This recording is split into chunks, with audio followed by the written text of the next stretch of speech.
안녕하세요. 크립토 노마드입니다. 그래도 조금은 기대를 하고 있었는데 산타랠리는 물 건너간 모습을 보여주고 있습니다.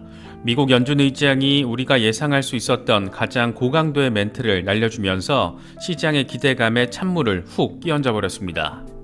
연준의 내년 긴축 방향성이 꽤 선명하게 제시되면서 뉴욕 증시는 3대 지수 모두 하락 마감했습니다. 비트코인 역시 금리 이슈에 대한 기대감을 반영하며 18,300달러를 넘어서는 모습까지 일시적으로 보였지만 파월 의장의 회견이 시작되면서 다시 18,000달러 아래로 상승분을 반납했습니다. 우리가 기대했던 산타랠리는 이렇게 물 건너가는 것인가? 바이든 정부는 지난 100년 동안 반복됐던 미드텀 랠리가 없는 첫 번째 정부가 되는 것인가? 여러 가지 생각을 갖게 만드는 것 같습니다.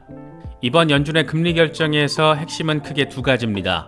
0.5%포인트로 금리 속도 조절에 나서면서 더 빠른 인플레이션 하락을 기대한다 이렇게 밝힌 부분과 금리 상단이 올라갈 수 있다. 금리 속도 조절보다 중요한 건 최종 금리 수준이다. 이렇게 밝히며 내년 최종 금리 전망이 5.1%라는 점이 확인된 부분입니다. 다음 FOMC 회의가 내년 2월인데 지금 시장에서는 0.25%포인트 인상 가능성이 우세할 것으로 전망하고 있습니다. 상황이 이렇다 보니까 내년 증시 전망과 관련해서도 우려의 목소리가 더해지고 있고 비트코인의 흐름 역시 분석가들에 따라서 크게 엇갈리는 전망과 분석 제시되고 있습니다. 어쩌면 우리에게는 시장의 시간을 좀 더 기다리며 인내하는 시간이 더 필요한 것인지도 모르겠습니다. 리플 소송과 관련해서는 XRP 홀더 대변인격으로 활동하고 있는 존 디튼 변호사가 소송 결과가 시장의 예상보다 더 늦게 나올 수 있다는 점을 밝혔습니다. 지금 업계 안팎에서는 내년 3월이 지나가기 전에 리플 소송 결과가 나올 것으로 기대하고 있는데 존 디튼 변호사는 3월을 가장 이른 시점으로 또 늦으면 5월 초가 될 수 있다라고 언급했습니다. 저희 채널은 연말을 맞아서 먹거리 복지 전문 NGO 우양재단과 함께 기부 챌린지를 진행하기로 했습니다. 구독자 김크님께서 쌀을 기부하고 싶다라는 의견을 주신 것에서 시작이 됐는데 여러 구독자분들께서 연말 기부를 함께 진행하자라고 더 큰 의미를 부여해 주셔서 이렇게 뜻깊은 이벤트를 진행할 수 있게 됐습니다. 구체적인 기부 방법 등에 대해서는 제가 문의해 놓은 것들에 대한 답변을 받고 아마 내일쯤 공지가 이루어질 수 있을 것으로 예상하고 있습니다. 요즘같이 일상이 팍팍한 시대를 살아낸다라는 것 자체도 간단한 일이 아닌데 이렇게 나눔의 뜻을 행동으로 옮길 수 있게 해주신 여러 구독자분들께 진심으로 감사하다라는 말씀을 드립니다. 더불어 저희 채널은 디센트 월렛과 파트너십을 맺고 있는데 디센트 측이 12월 31일까지 연말 송년 감사제를 진행한다라는 소식을 전해왔습니다.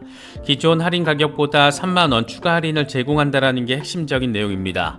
이와 관련해서는 오른쪽 상단의 카드를 클릭하시면 추가 할인이 가능한 구매 링크를 포함해서 더 자세한 내용 파악하실 수 있습니다.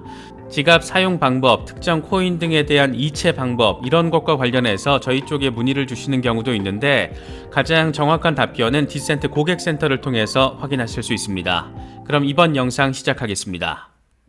연준의 금리 인상 결정 직전까지 증시도 비트코인도 순간적인 반등이 의미있게 나왔지만 결과는 꽤 아쉽게 마무리가 됐습니다. 연준의 내년 긴축 방향에 대해서 구체적인 메시지가 나와주면서 뉴욕 증시는 3대 지수 모두 하락 마감했고 비트코인 역시 다시 18,000달러를 반납한 상황입니다. CPI 발표 이후에 살짝 안도랠리를 펼쳤던 것이 우리가 바라볼 수 있었던 사실상의 전부였던 셈입니다. 공포 탐욕 지수는 하루 전보다 1포인트 오른 31을 기록하면서 여전히 공포 단계가 이어지고 있습니다. 비트코인 도미넌스는 살짝 올라서 41% 주변, 41.6% 주변에 자리하고 있는데 여전히 모호한 시장 지배력 확인하고 있습니다. 증시와 비트코인 모두의 힘을 이렇게 빼놓은 주역은 단연 제롬 파월 연준 의장이었습니다. 이번 금리 결정과 관련해서는 크게 두 가지를 의미 있게 바라봐야 할 것으로 보이는데 먼저 금리 인상 수준, 시장이 예상했던 대로 0.5%포인트 인상으로 속도 조절이 이루어졌습니다. 이에 따라서 미국의 기준금리는 4.25에서 4.5%로 상향됐습니다. 금리 속도 조절이 이루어졌다. 이게 첫 번째 핵심이라고 할 수 있습니다. 이와 관련해서 제롬 파월 의장은 연준은 인플레이션에 대해서 더 빠른 진전을 거둘 것으로 기대했다. 인플레이션이 신속하게 하락할 것으로 보지 않는다. 충분한 금리 인상을 하지 못했을 때 최대의 고통을 겪게 될 것이다. 우리는 금리 인상 기조를 유지해야 한다. 따라서 금리 인상 폭을 줄이는 것은 적절한 조치가 될 수 있다라고 설명했습니다. 참 이렇게 애둘러서 안도 메시지와 긴장 메시지를 함께 담아내는 것도 기술이라면 기술이다. 이런 생각도 드는 것 같습니다. 두 번째 핵심 포인트는 금리 상단이 상향될 수 있다는 점을 아주 분명히 제시했다는 겁니다. 파월 의장은 문제가 해결될 때까지 모든 도구를 동원해서 인플레이션을 잡을 것이다. 최대한 노동시장과 물가 안정에 집중할 것이다. 역사는 너무 이른 완화 조치를 경고하고 있다. 임무를 완수하기 전까지 안일하게 생각하지 않을 것이다. 오늘 발표된 점도표는 오늘의 분석에 따른 결과이고 금리 상단이 더 높아지지 않을 거라고 약속할 수는 없다. 금리 인상은 더 이상 속도의 문제가 아니고 최종 금리 수준이 중요하다. 이렇게 강조했습니다. 시장의 반등 동력을 확 쥐어짜버리면서 꺾어버린 그런 결정적인 멘트라고 할 수 있습니다. 이번에 공개된 12월 FOMC 점도표를 보면 금리 인상의 상단이 5.1%로 나타났습니다. 이렇게 되면 내년 2월 FOMC 회의에서 0.25%포인트 또는 0.5%포인트 인상을 단행한 뒤에 이후에 한 번 더 금리를 올려서 최종 금리를 5에서 5.25%로 맞추는 상황을 생각해 볼 수 있습니다. 일단 여기까지 금리 상단을 잡고 난 뒤에 연준은 금리 인상 자체는 멈추고 그동안의 금리 인상이 경제에 미친 영향들을 점검할 것으로 예상되고 있습니다. 현재 CME 페드워치 금리 선물 시장 상황을 보면 내년 2월 FOMC 회의를 통해서 0.25%포인트 금리 인상이 이루어질 가능성이 74%로 우세한 상황을 보이고 있습니다. 이런 시장의 전망대로 시나리오를 생각해보자라면 2월 FOMC에서 0.25%포인트 금리 인상, 이후에 3월에 0.25에서 0.5%포인트 인상, 이 정도 상황을 그려볼 수가 있습니다. 결국 내년 상반기까지는 금리 이슈가 시장을 지배하는 상황을 생각해 볼 수 있고 암호화폐 투자자 입장에서는 내년 상반기 이후부터 기대 포인트가 될 수 있는 2024년 비트코인 반감기에 대한 부분을 바라보며 전략을 세울 수 있다. 이 정도로 정리할 수 있지 않을까 생각됩니다. 어쩌면 우리는 시장의 시간을 좀 더 기다리면서 인내의 시간을 가져야 할지도 모르겠습니다. 암호화폐 분석가들의 전망은 크게 엇갈리고 있습니다. 먼저 인컴샤크의 경우에는 지금의 상황이 논리적으로 바라봤을 때 바닥으로 볼 수 있다는 점을 강조했습니다. 근거로 든 것은 지난달 코인베이스에서 역대급 매도 물량이 터진 것을 제시했는데 이후에 그 정도 수준의 매도 물량은 없었고 비트코인은 16,000달러 위에서 자리해주고 있기 때문에 어느 정도 바닥 확인은 했다. 이제 남은 건 반등이다. 이런 점을 지금 강조하고 있는 겁니다. 데이 트레이더 앨런의 경우에는 비트코인이 일간 차트를 기준으로 와이코프 패턴을 형성하고 있다는 점을 보여주면서 17,500달러 돌파 이후에 랠리가 가능하다는 점을 강조했습니다. 함께 공유한 차트를 보면 비트코인은 와이코프 패턴에서 브레이크아웃 이후에 현재 스로우백 단계로 살짝 빠져있고 이제 다음은 랠리가 이어질 수 있다는 점을 표시해놨습니다. 시기적으로 보면 내년 상반기에 2만 달러까지 지지를 온전히 확인한 뒤에 하반기에 25,000달러 부근으로 내달릴 수 있다. 이런 부분을 확인할 수가 있습니다. 스탁머니 리잘드의 경우에는 지금 비트코인이 지속적으로 지지라인 테스트를 진행하고 있다는 점을 강조했습니다. 함께 공유한 비트코인 주간 차트를 보면 현재 비트코인은 2018년의 고점에서 형성된 지지라인 아래에 자리하고 있는데 그 다음 지지라인으로는 2019년의 고점 12,000달러 부근이 표시가 되어 있습니다. 상황에 따라서 여차하면 여기까지도 바닥 테스트를 할 수도 있다는 건데 상황 자체가 그렇게 녹록지 않다는 점을 이런 강세론자까지도 설명을 하고 있는 겁니다. 마이클 반데포페의 경우에는 그래도 긍정적인 부분의 방점을 조금 더 찍었습니다. 비트코인은 FTX 사태로 인해서 2만 달러에서 15,600달러까지 후퇴했다. 지금 6월의 저점보다 조금 높은 18,000달러 부근에서 거래되고 있는데 나는 약세 이론을 이해는 한다. 하지만 솔직히 지금 상황에서 비트코인은 좀 더 강력한 힘을 보여주고 있다라고 생각한다. 이렇게 설명을 했습니다. 분석가들의 여러 분석들도 날이 날 서 있게 서 있지 않다라는 점도 함께 느껴지는 것 같습니다.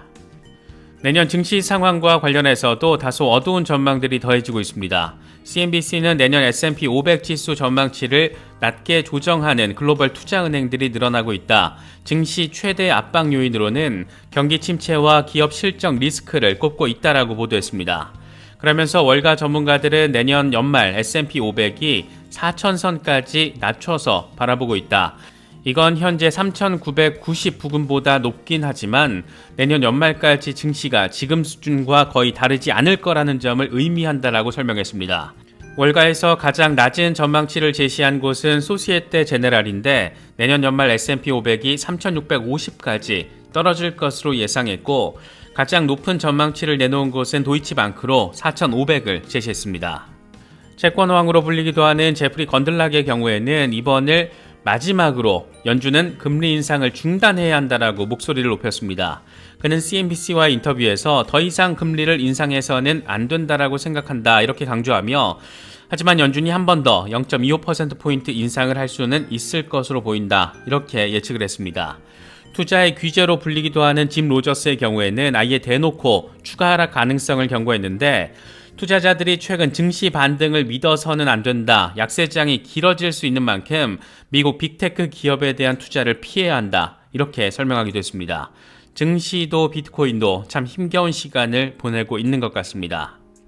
리플 소송과 관련해서는 XRP 홀더 대변 인격으로 활동하고 있는 존 디튼 변호사가 내년 3월 안에 약식재판 판결이 나오기는 어려울 수 있다라고 주장했습니다. 그는 최근 리얼비전 크립토와의 인터뷰에서 리플 소송 약식재판 결과가 3월 31일 이전에 나올 것 같지 않다.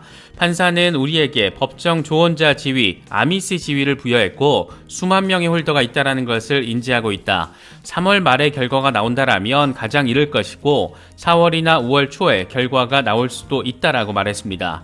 지금 어깨 안팎에서 3월 판결 가능성이 힘을 받고 있는 이유는 아날리사 토레스 판사가 다른 사건들에 대한 약식재판 판결을 내리는 시기를 보니까 보통 약식재판 브리핑 뒤에 석 달 정도 뒤에 결과를 내더라 이런 점이 반영돼 있기 때문입니다. 브래드 갈링하우스 리플 CEO의 경우에는 빠르면 2월, 늦으면 5월 가능성을 제시하기도 했는데 얼추 늦어도 5월이라는 부분이 교집합으로 만들어지긴 합니다. 이럴 때 아싸 모르겠다 그냥 합의 이래버리면 참 좋겠지만 이건 지금 단계에서 예측 자체가 불가능하다 보니까 어떻게 될지는 이 역시 시간을 기다려야 하는 그런 상황입니다. 증시도 비트코인도 다소 힘이 빠진 모습을 보여주면서 이렇게 산타랠리가 물 건너가는 것인가 이런 생각이 들기도 하고 그래서 힘이 좀 더 빠지는 것 같기도 합니다. 모두가 어려운 시기인 만큼 이 또한 지나갈 것이고 이 또한 큰 공부 경험이 될 수 있을 거라고 생각하면서 시장을 좀 더 차분하게 바라보려는 노력이 필요한 것 같습니다. 여러 소식들 잘 참고하실 수 있으면 좋겠습니다. 이번에 준비한 영상은 여기까지입니다. 영상이 도움이 되셨다면 좋아요와 구독 또 알림 설정 꼭 부탁드리겠습니다. 영상 제작에 아주 큰 도움 된다는 말씀 함께 드립니다.